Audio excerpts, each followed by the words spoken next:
right, this is Bonehead Weekly. We're really excited tonight because we have the director, Jeff Burr. Welcome to our show, sir. Well, thank you for having me, and thank you for your interest in my work, and thank you for having me. It's always a pleasure to talk to people in the know. Hey, listen here. Before you say it's a pleasure, let's talk for a few minutes. This could get really shitty really quick for you. Here's the thing. I've heard it all. Right. No problem. So really quick, I wasn't going to tell you this. I haven't told you this in the text messages because I wanted it to be a surprise. You and I have actually met before, and you're not going to remember. Okay, well, that's what I will remember, because if it's anything to do with Kentucky, it had to be in Pikeville, Kentucky. Was not. That's a good guess. Okay. That's not where we met. Because there was that one Dark Woods convention I went to there, and I met a lot of people from Kentucky. And maybe the other one, Louisville, Kentucky, the whatever that's called. Nope. That convention. Nope, you're not going to remember it. I've got you a whole lot. So a little bit about myself, Mr. Burden. First of all, we want to say thanks to Mick Strawn for making this happen. But I and Chad and James, we do a lot of cons, like you were just talking about. So I do the main stage at Lexington Comic-Con. We do Scarefest and several others on top of this. And so we get to meet a lot of celebrities, and it's a great, as I always say, it's good work if you can find it, right? Exactly. And we enjoy because it. We're all fans. We're all fans. We're all fans. Exactly. That's one of the great, that's what we found out probably doing this last years, is the really fun people to talk to are the fans. Yeah. That the people like yourself are actual fans, right? So I mean, I don't know a filmmaker that's not a fan that would not geek out with a lot of, certain celebrities or certain actors or, other directors, whatever. Yeah. So here's the story really quick. Many, many years ago, you were at a horror hound in Indianapolis. And Yep. And I can tell you exactly when that was. That was 2010. Yep, that's what I was thinking too. It was I can tell you exactly. I was making a movie in that area. What movie was it? Which one? It's one that never came out, never got finished, and probably for the best. I mean, I was about to say one of the, it was the strangest filmmaking experience I've ever had. Okay. Well, it wasn't Resurrection, was it? And it will never be resurrected. But yes, that's exactly what it was. Oh, wow. Okay. Because when I was doing my research, I knew some of the films you did, but I didn't know Resurrection. I was actually fascinated with Resurrection because you worked with Lloyd Kaufman. Yeah. So that's oh my gosh, that's a whole podcast in itself. But I do remember going to that convention, and the reason I was there at that convention was a funny reason, and I will kind of jump your story before you tell yours. That's okay. The reason I was there was to find an actor to do a little cameo in the movie that we were doing. Hopefully the next day or whatever, to shoot, to stay like an extra day for the convention, to shoot a little scene for that movie, to have some kind of name, quote unquote, name value. So, and we ended up shooting Richard Lynch who I'd worked with before and loved, and he was just I loved him.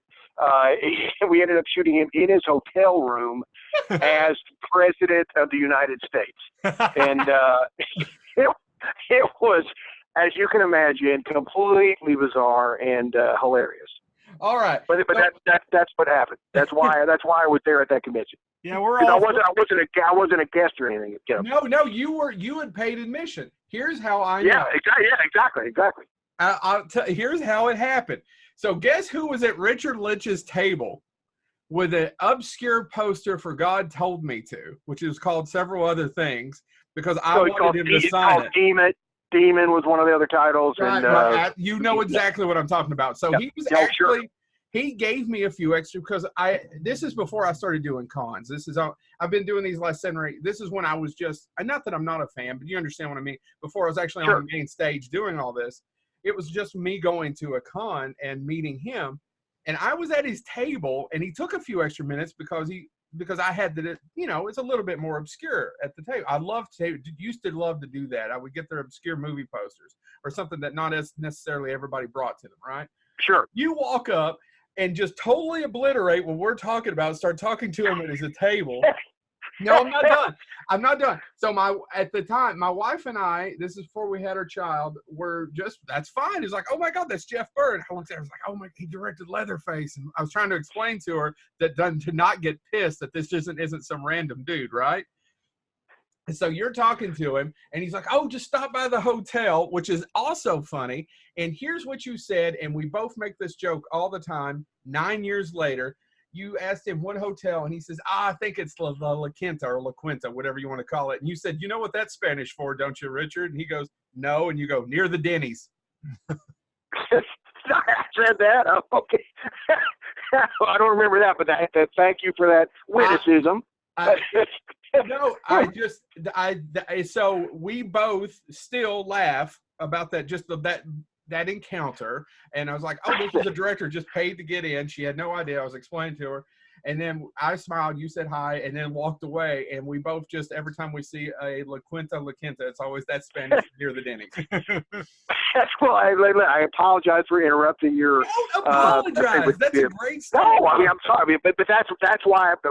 But there was fruit from that labor, because he actually shot a little scene at the La Quinta. Yeah, and we paid him. I don't know what the producer paid him, but probably like $500 or something. But but it was just one of those hilarious. I mean, sad in the sense that, okay, here's a guy that worked with Pacino and been on Broadway and this and that, and just was a hell of an actor. I mean, no joke. He was. He's great. You know how good he was. Yeah. And then we're in a hotel room. And I have very fond memories of that particular night, and he was just, I loved him, and I got to work with him about 3 times, very obscure movies, and but he was I did a movie with him in Romania, and he was there for about a month and a half, so I got to know him pretty well. Yeah, and he was just. I have so many Richard Lynch stories and satellite stories about Richard Lynch and his entourage. Well, tell us at least one good one. By the way, do you know who was next to the table who was trying to also get your attention and talk to you? I wonder if you remember this. Do you know? Well, okay, I'll tell you who ended up having, just after the day kind of finished, and I ended up having drinks with Richard Lynch and David Hess. That's who it was. It was okay, David well, there Hess. You go. No, I'd met David Hess years earlier in San Francisco at a film festival, and we had a great night out. And because David Hess was a fascinating guy. He's so much more than just Last House. He's so much more than Last House on the Left. And I mean, even though he's great in that movie, he was an incredibly fascinating guy. Yeah, definitely a songwriter, musician. It dabbled in all the arts, and he had did a lot of stuff in Europe that you've never seen, and just a fascinating guy, and it's kind of a shame that he's only known. Mostly known for Last House on the Left, and he's brilliant in it. Yeah, it's true. Yeah. Oh gosh, yeah, he's brilliant in it. But it just. It's just like a guy you would have picked off the street to do that role, and just terrifying, Yeah. But he was just a fascinating. He wrote stuff. He wrote songs for Elvis Presley, and just a really interesting guy to talk to, and just a prince, and hilarious, and a great sense of humor, and so it was great to reconnect with him too. So the other person I remember, I didn't get to talk to as much as I want. I just basically said hi. I'm an admirer of your work. Catherine Mary Stewart. Yep. I don't remember. She was there. She was there, and I was really surprised that she was there. I think it was one of the first conventions she ever did, and I'd done a film with Terry Kaiser. He was in my first movie. He was actually one of the first professional actors I ever directed, and I wanted to talk to her about him because of Weekend at Bernie's and stuff. But anyway, I definitely remember. I don't remember interrupting you. I'm sorry. No, I did. Please stop saying you're sorry. At the time, it was for a good cause. Please, when I told you that story, it was in no way to make you feel bad. It was to make you laugh. And two things. Well, the one thing was to make you laugh, and the second was I just wanted to prove how different we are than maybe other people that have talked to you. No one's ever going to start out an interview with you with that specific of a question and an anecdote. that is very true. That is very true. And I love the fact the next day you shot that scene, and I watched the deal go down. It didn't even occur to me. Yeah, yes, you basically watched the beginning of that deal. Yes, you did. and as I say, it was just. I don't have the footage, but I wish you could see the raw dailies from his performance, because it was unbelievably hilarious. Yeah. I mean, it was kind of in a comedic bent, and but played straight. But he was just he was wonderful. But at the same time, I mean, it's the Ed Wood thing. It's like, okay, you're giving a guy who no one else is giving a guy a job. You know, but at the same time, the level of the job you're giving him is so far beneath his real talent that it's kind of heartbreaking. Yeah. You know, I mean, there's two ways to look at it. Right. And one way is, look, actors act, and you know, directors direct. I mean, you gotta keep in the arena. You gotta keep doing it, right? And so in that sense, I have I have nothing but great feelings about it, because they put money in his pocket and he got to act, you know. Yeah. But it's just the level of the production compared to what I remembered him from. And look, Larry Cohen was kind of like a Larry Cohen deal, you know what I mean? It's like Larry Cohen did stuff like this all the time. Yeah. Right. But it's a little higher level, because, you know, 35 millimeter back in the 70s and 80s and all that, you know.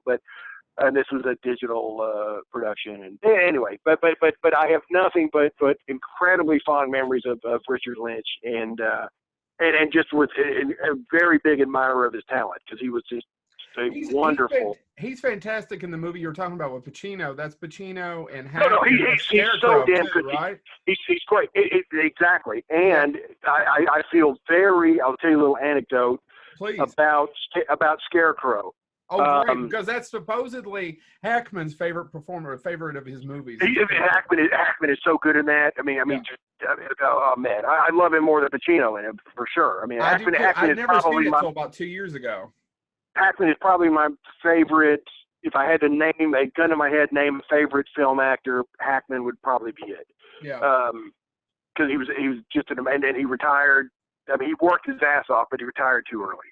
I agree. But he's happy and all that, and I don't think he's been asked by big directors to do stuff, and he refuses. So I don't think he'll ever act again.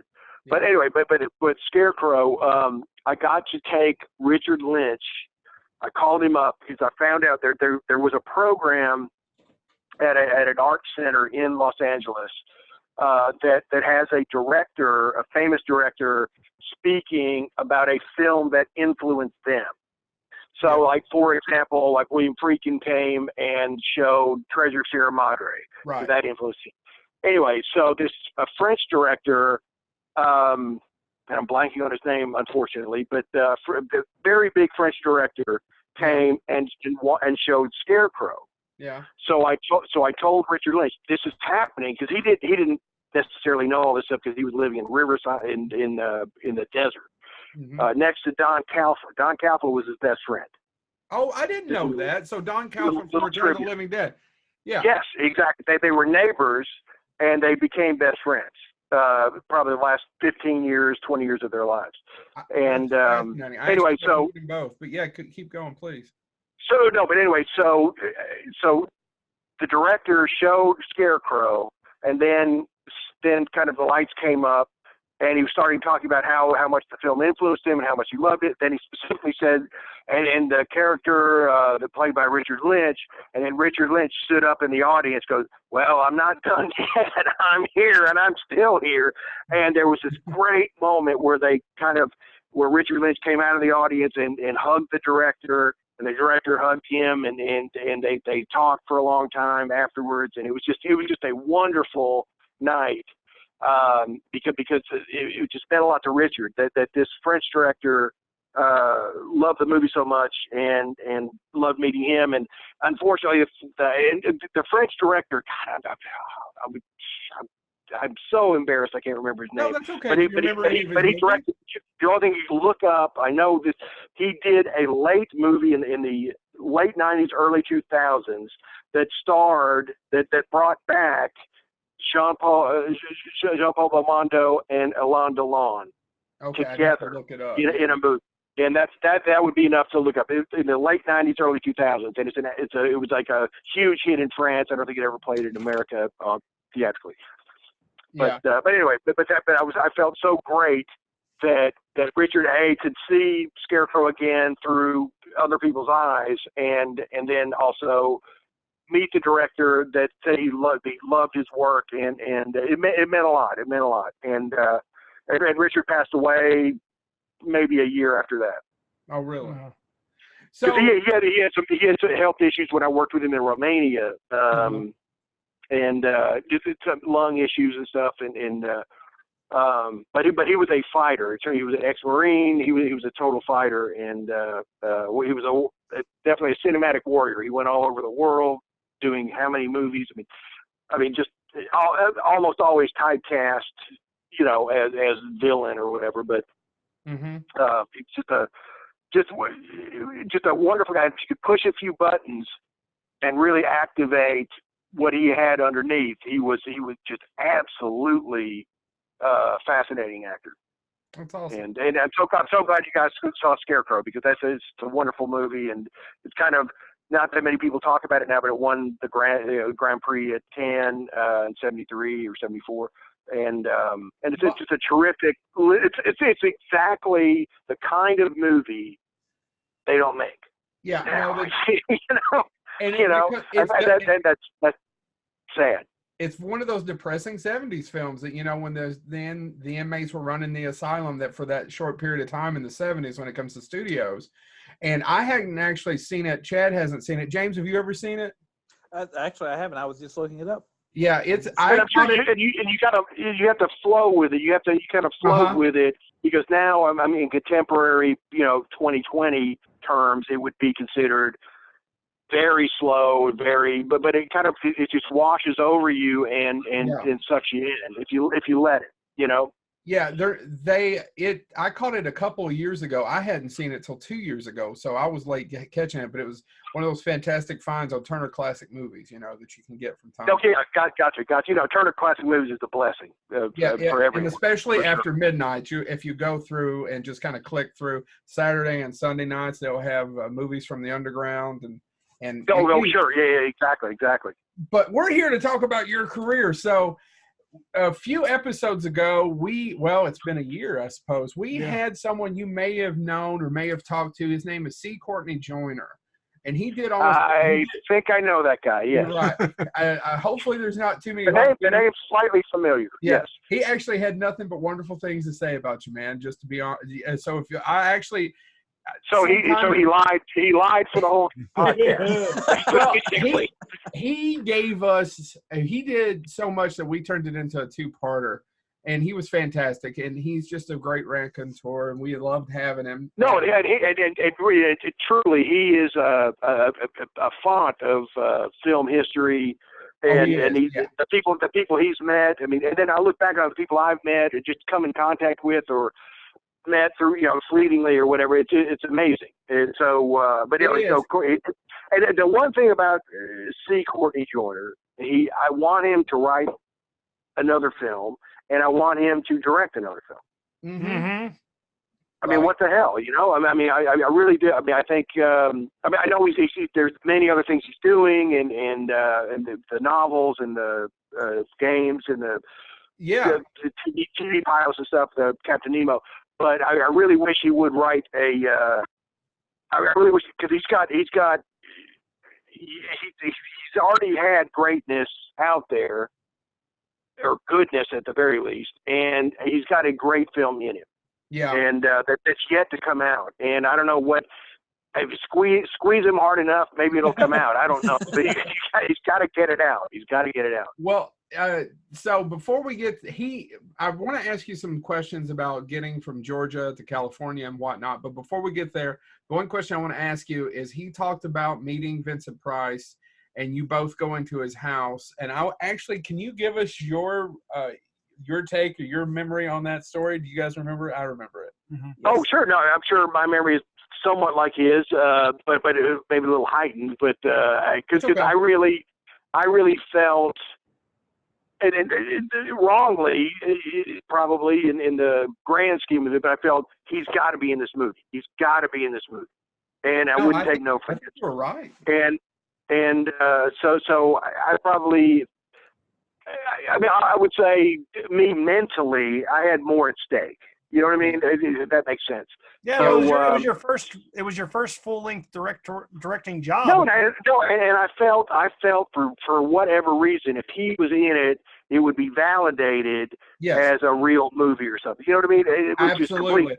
And you were bullshit. A fan, right? And to just of have course, Vincent Price on set and he hadn't done at that time. He hadn't done a quote unquote horror movie in a while.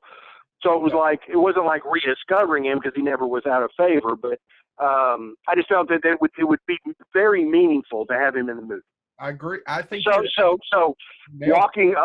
Walking up his driveway and ringing that doorbell was more impactful. And not that I was a bigger fan of his than Courtney was. That's not true at all. But it just, for me, it was like, I've got to get this.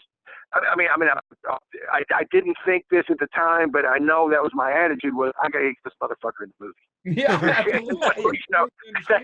That's it. So when we rang the bell and he answered, and he truly could not have been more gracious, more generous with his time, and that's a lesson for everyone. I mean, it just, and I've found this with most people, that like the bigger they are, the more gracious they are. Yeah. And usually the quote unquote nasty people or whatever are people with their own issues for whatever reason. You know, let's say, I don't mean this literally, but let's say the Robert Corey versus the Vincent Price. Yeah. You know, if you get that reference. Yeah. But anyway, Vincent could not have been more forthcoming, and it just, he had every reason. And today it would not happen like it did, because this was in 1985, so it was way before a lot of bad things that happened, celebrity wise, et cetera. Yeah. So it truly was, and I mean this literally, it truly was a different era. Yeah, no, and I feel very sad that era is gone, because there were so many times where movies got made by someone that had courage to ring the doorbell and give somebody a script or show them a movie or whatever, that, away from the proper channels, to then convince them to you know, right, to jump the gatekeepers and go to somebody face to face. Yeah. And so many movies got made that way in the 50s, 60s, 70s, 80s, and now it just doesn't happen. Yeah. And I understand why it doesn't happen. I certainly don't blame anyone for having big fences and security systems and all that kind of crap. No, but they have to protect themselves. It's the same thing with scripts. I mean, people. Oh no, right, exactly. Yeah. Yeah. Everybody thinks now in a totally different way, and I'm not saying they're wrong. It's just sad that that's the first thought. It's sad that that's the first thought. The first thought of a screenwriter: oh, if Joe Blow reads my script, he's going to rip me off, and then or put it on social media and embarrass me or something or whatever. That's the first thought. Or let's say you have the balls to come up to you and say, you know what, you're a great director, loved your movies, want you to read this script, and you're not going to read. And I'm not saying you're not to, but most people. No, exactly. The paranoia factor would be, okay, I read the script, and let's just say arbitrarily that it's so similar to the script that I'm writing right now that nobody knows about, that I'm going to get sued because I read that script, and I make my movie, and he goes, oh, you ripped me off. You know, I mean, that's, exactly. So that's why all the, you got to sign 1 million papers for anyone to read a script, you know? Yeah, it is true. And as for, so Chad, James and I always say I'm a failed filmmaker. You know, we've made a lot of short films and stuff, but there's no such thing as a failed. So if you're a filmmaker and you've made films, you're a filmmaker at the end. Well, thank you. I appreciate that. No, that's the truth. And thank you, but it's, you know, and trying to get our stuff seen and read. I mean, we've run into this, and it's just one of those things. But Courtney talked about the first thing that he noticed when he opened the door, and that he could smell it to this day, was the smell of them baking bread. No, he was baking bread. I mean, that's one of the first things he told us, but that was, even if he didn't tell us, it was obvious. I mean, cause, you know, we had enough knowledge where we knew he was a cook and a gourmet and you know, appreciator of fine cuisine and all that. So it's not necessarily we were surprised, but it was, that's an absolute true statement, and it's absolute truth. And he goes, basically he said something to the effect of, you know, guys, well, come on in, but I can only spend a little time with you because I'm baking bread. And he ended up spending like 20 minutes with us. Yeah. He sat us down, and the beautiful thing about Vincent, and this is something that I hope I have too in a lot of ways, is that he was very curious and interested about other people.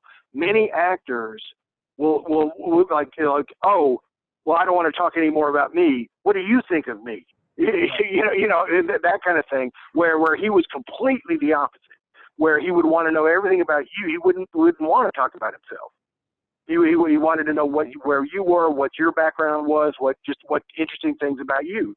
And that's kind of the conversation it was. I mean, we of course told him we were fans of, you know, 1 million movies that he had done and all that, but he really wanted to know about us, and not in a accusatory way or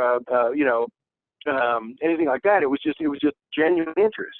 Right. And he had genuine interest in other people, which I think is a essential quality for an artist. And he truly was an artist. So here's the thing: we had bought a bottle of wine. Yeah. To take to, because we knew he loved wine, and so we'd gotten this at a wine store on Sunset Boulevard. We'd gotten that with our script, and so we gave that to him, and he was very appreciative. And then after we left, I would say, I'm not kidding. I think it had to be there at least 20 minutes. Uh-huh. It wasn't like a 2-minute, okay, guys, thanks, and take off. It was like 20 minutes. I mean, it was a good, nice talk with him, and in his house, you know. I mean, he had every instinct probably told him, okay, just be nice to him, but just shuffle him off and say, call my agent, you know, which is how it's done. And but he didn't do that, so he was incredibly gracious. So the next day, probably 2 days later, we got a phone call on our answering machine, because Courtney, Darren Scott, the producer, my brother Bill, the other producer, me, and various other people, Mike Malone, and I think Bill Edwards was there too. So there was 6 people living in a house in Tujunga, California, and we had one answering machine for everyone. Right. And so Vincent left a message saying, I read the script, I like it, but I don't know if it's for me, but I like the script, but I don't know if it's for me. And he said it like twice. Uh-huh. But thank you for thinking of me, and thank you for the wine, blah, blah, blah.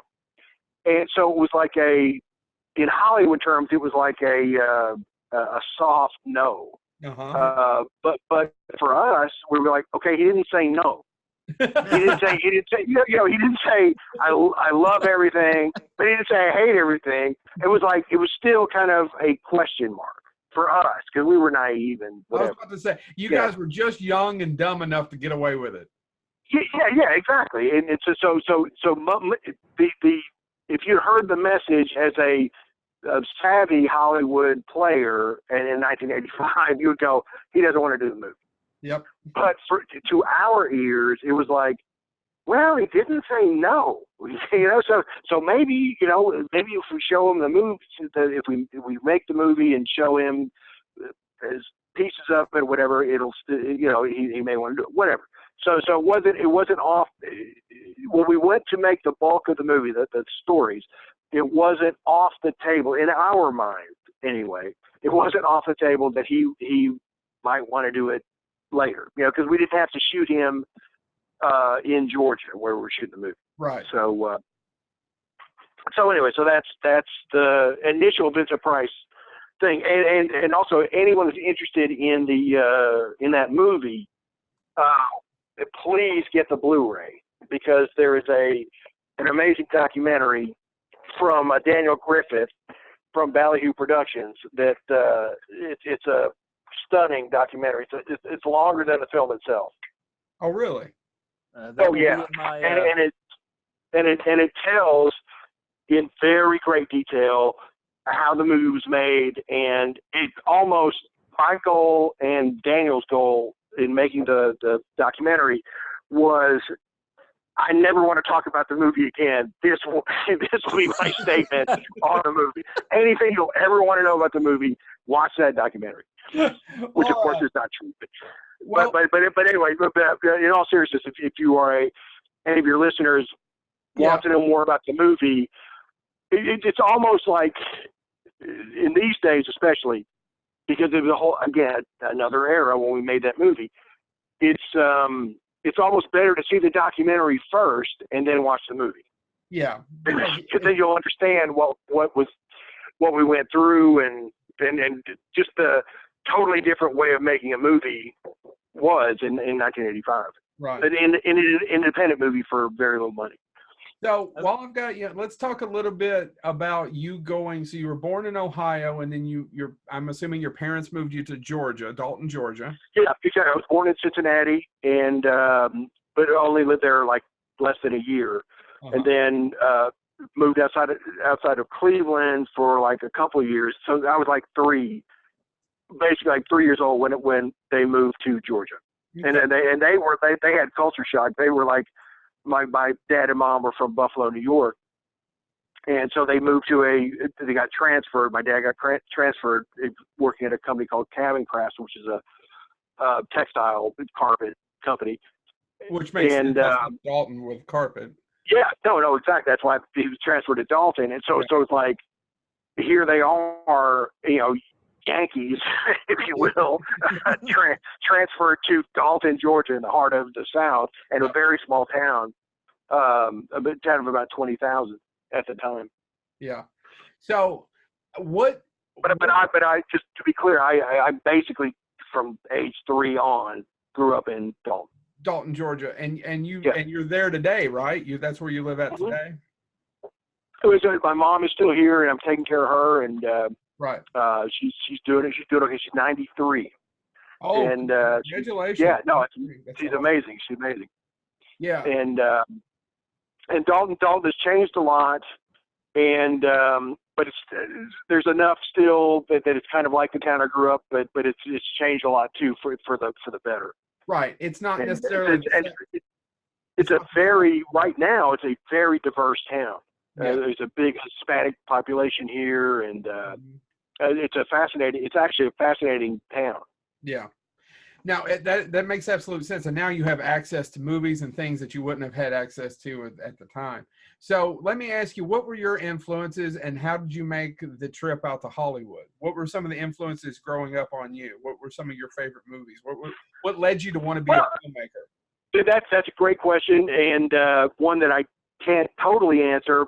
But there's like I don't know, but I can tell you, no, because there was no background in it. There was no, It wasn't like, but I'll say this, one of the backgrounds in it, I think it had to be a huge influence on me, and I'll get into the film influence later, but I think my parents both got involved in community theater in like the late 60s. So I was like at 7 or 8, somewhere around there, early 70s, and they got really involved in it. And so I would go see the plays, see the sets being built, see the backstage, and sometimes the cast parties were at the house. I see all the fun that they had and stuff, And so I think that had to be looking back on it, that had to be a huge influence on me, Makes sense. And my dad was in The Odd Couple playing Oscar, and my mom did my sister Eileen, and my mom directed some stuff at the local church, and so I think there was definitely there was that kind of theatrical background, and they just love doing it just because they meeting people and they love being around the social aspect of it. So I think that had to be a big influence on me, and then for whatever reason I just fell in love with movies too, and at a very early age, and saw some. I mean, the first movie I remember seeing in a theater was Thunderball, a James Bond movie, and I had to be like 3 and a half. I saw it in Florida. Like they were took us down to Florida. Yeah, I know you can't see it, but our other co-host James just threw a fist up in the air, going "woohoo!" Yeah, I did it. We're all Bond. I still love it. But I just remember the scene I remember from it as a 3-year-old, and it was just horrifying to me because you can't process stuff, especially then. Yeah. There was a scene where a guy who piloted a plane that stole a plane is now underwater, and he's breathing through his mask, his oxygen mask, as a pilot, and then his seatbelt is locked, and he can't get out of it. So he's motioning to the people that are going to steal this plane underwater to cut him out of his seatbelt. And instead, the guy cuts him out of his oxygen, and he drowns. And it's so, for me, just so horrifying. Oh, yes. As a little kid, that it just always stuck in my mind. Yeah. And that movie, a lot of the underwater stuff, especially in that movie, just really, really stuck with me. And then in Dalton, there were 2, when I was first there in Dalton, there were 2 quote unquote hardtop theaters, and then there were 2 drive-ins. Well, I was going to ask you about the drive-in. I was waiting for you to. The drive. I saw so many movies at the drive-in, and because they would show back in the, let's say, mid to late 70s, they would show stuff sometimes from the mid 60s.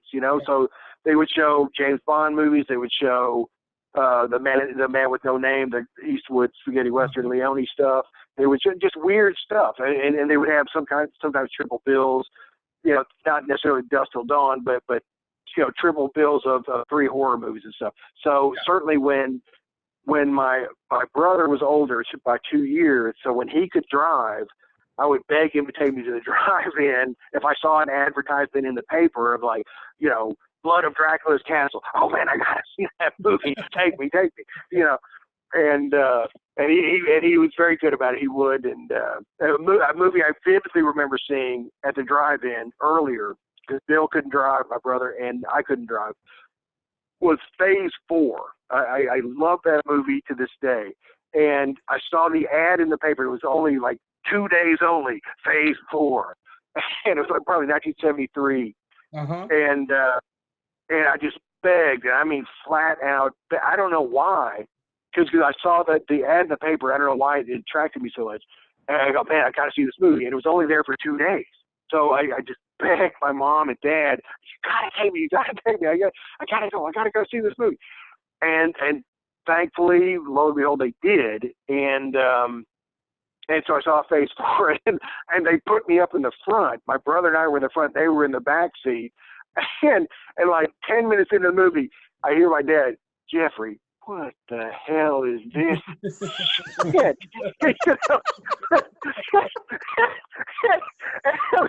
And I was riveted, you know. I was just like, how dare you even speak?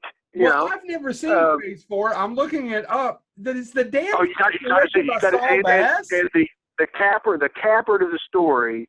They hated the movie. I loved it. The capper of the story is I got to tell the director of the movie years later, 1984, Saul Bass. I got to hug him and tell him how much that movie meant to me. And he was another guy. He couldn't have been more gracious, and he was laughing. And we were in a film festival together, and it was great. And it was just so great to be able to tell the director, I love this film, you know, and because it was not necessarily a well-regarded film back then, but now it's kind of grown in cult status. Well, now I've got to see it. I feel like I've missed. Oh, I'll say this: it's a one-of-a-kind movie. Absolutely, one-of-a-kind movie. Never seen anything like it. So you grew up. You got into film school. Is that the reason you? I did. Yes, exactly. Because I started, you know, when I was maybe 11, somewhere around there, to make Super 8 movies. Uh-huh. And my brother was a huge help with that and a huge influence.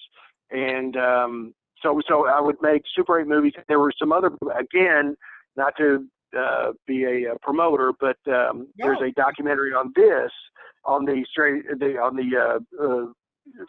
From Whisper to Scream Blu-ray. There's a documentary called A Decade Under the Innocents, which kind of relates all this, what I'm telling you. It's the making films in Super 8 and getting the town to help and support. And we had a creative arts guild that started a film program. And so there was a lady named Bernice Spiegel that really was instrumental in kind of creating that program. And there were some mentors that helped us, and some high school teachers that helped us. There were two other people that made movies. There was Mark Hanna and Alan Poston were Hand Post Productions, and I was Conquest Films, and so we were kind of competitors in a way, but friendly competitors. And so we would help each other out on films and make. So we made, I don't know. I made like 6 or 7 projects. They made more than that throughout junior high and high school. Yeah. So for me, each one got more and more ambitious, or more and more, dare I say, professional. They weren't professional, but so I just knew for sure I wanted to go to Los Angeles to learn like professional filmmaking, right. and which now is completely. You would not certainly in Georgia would not necessarily do that, because Atlanta is a huge production center, and right. But back then it was exactly. But back then it was it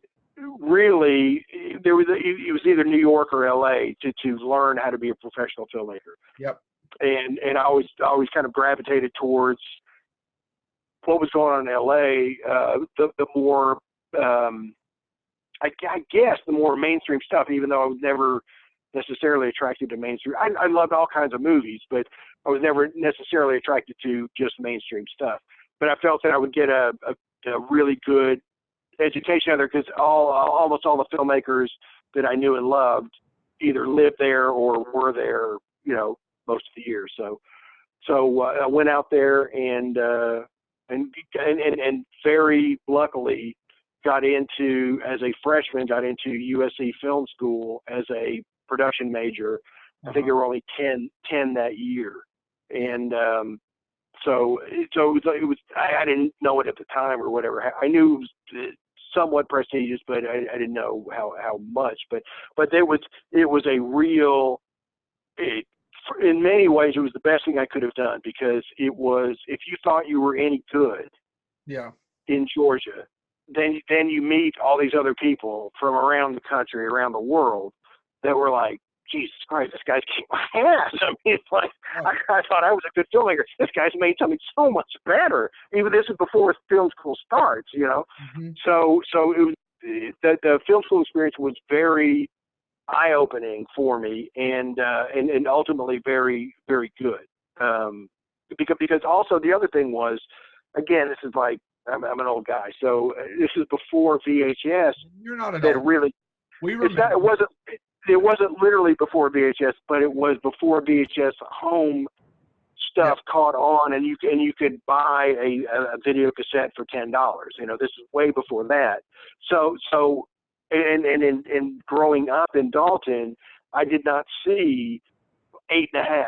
I didn't see Cocteau films. Yeah, no, they just, talking about they just weren't. They weren't there. They were in Atlanta, but not Dalton. And Atlanta might as well have been, another country to me, because they were like 150 miles away, and I-75 wasn't built, and all that kind of stuff. So anyway, so immediately getting to LA, I saw so many movies that I always heard about but never had seen. Mm-hmm. So that was incredibly eye-opening, and seeing them on the big screen, it was amazing. Yeah. So and it wasn't just watching movies, but it was learning how to make them. But that was a key thing for me, was seeing stuff that I'd always heard about but not seen. And so LA was for me, it was a wonderful experience for most of the time. I mean, the way the film school was set up, there were a lot of good things, but for me, there were a lot of not so good things in terms of just the setup of it. And a lot of that has changed now. It's again, totally different. Really, there's almost no connection to the USC I went to and the USC that exists now. Well, so let me talk to you about this a little bit. First of all, I want to ask you what wasn't good for you. And second, this is probably a question you don't get from a lot of people, I'm assuming, but the three of us, we're all from Kentucky. You've been to Pikeville. So I grew up about an hour and a half in southeastern Kentucky in Appalachia in the hills in what they would call a holler. I know exactly what you're talking about. Yeah. Right. I'm a first-generation college student, so is Chad, and James is almost. So we get that. So I want to ask a little. Well, your dad went to college, James. He had to run up on the rest of us. But I want to ask about the culture shock a little bit.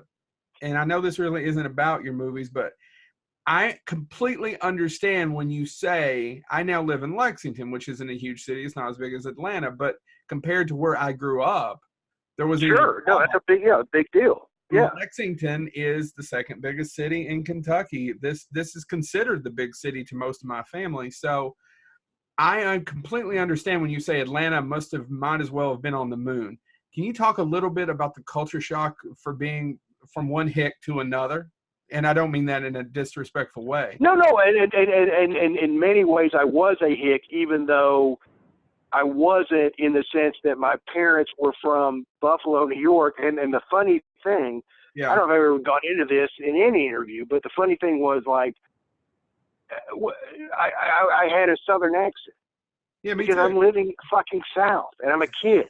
Yep. And they would get mad if I said certain words a certain way. Because that's like that's not the right way to say it or something. It's like, what are you talking about? This is where I'm living. I mean, I didn't voice that as a 10-year-old kid, but there was always that issue. So it wasn't exactly like you're describing, but it was in many ways, and certainly intellectually, we had a great high school in Dalton, and I had some great teachers, but it's just, you realize how big the talent pool is when you get out there in the real arena, and so it's just like coming from a hollow, going to Lexington. If you stay in the hollow all your life, you might be the smartest guy ever, But get to Lexington, and all of a sudden you realize, hey, there are other people just as smart, or maybe smarter, or whatever, or more talented. Yeah, and that was me going to Los Angeles for sure. Yeah. And not that I was an arrogant guy that thought I was like the smartest or best filmmaker ever. No, but you just realize the stuff you've gone or have done before you got there is not necessarily better or greater or more interesting than a whole bunch of other people in the whole friggin' country. So you really realize how big. What I realized, and very quickly, was how big the playing field was. Yeah. And how many, and also how many people, and how many really talented, smart people wanted to be to be a filmmaker or be in the quote unquote industry. So let me give you a compliment for weaker people, it would be run back to Dalton, but for people who are like you, who are probably adaptive and understand it, it not only does it put you in your place, which is a good thing, but it also helps you raise your game to get to that next level. Sure. No, like the old analogy of playing tennis with a better person than you. It forces you to up your game. Sure, Right. Absolutely. Yeah. And the other thing was I met a lot of people because if I really like somebody's work, sometimes I would like write them a letter or try and call them or whatever. People already in the industry. Mm-hmm. And they were nothing but incredibly supportive to me, and that just a little bit means a lot, when you're that age. So being out there where you could run into somebody, or you could make a local call and call a director that you've seen their movie, that back then it was for me anyway, it was a big deal. To meet a director that I'd seen their movie at the drive-in or, whatever, for me, it was a big deal because they were a real director, quote unquote, because their movies I'd seen, and so that was a big part of being in LA too. So do you have a specific story about a director you contacted? Who was maybe the biggest? Well, I will tell you, the first time I went out, Joe Dante, he was in the phone book. I called him up. Joe Dante. Because I love Piranha, and I loved that movie. And I didn't know that much about him or anything. I didn't know the New World background, And I called him up. It was hilarious. And it was like, because his number was in the phone book. And I called him up, and his ex-girlfriend answered. Like, oh, you want to talk to Joe, do you? Well, he fucking moved out. And you know what? I don't even know why you'd want to fucking talk to him. He doesn't live here anymore. Great like, story, oh, Jeff. Jesus. I vividly remember that. Let me tell you something. I've never met Joe Dante. The three of us have never met Joe Dante.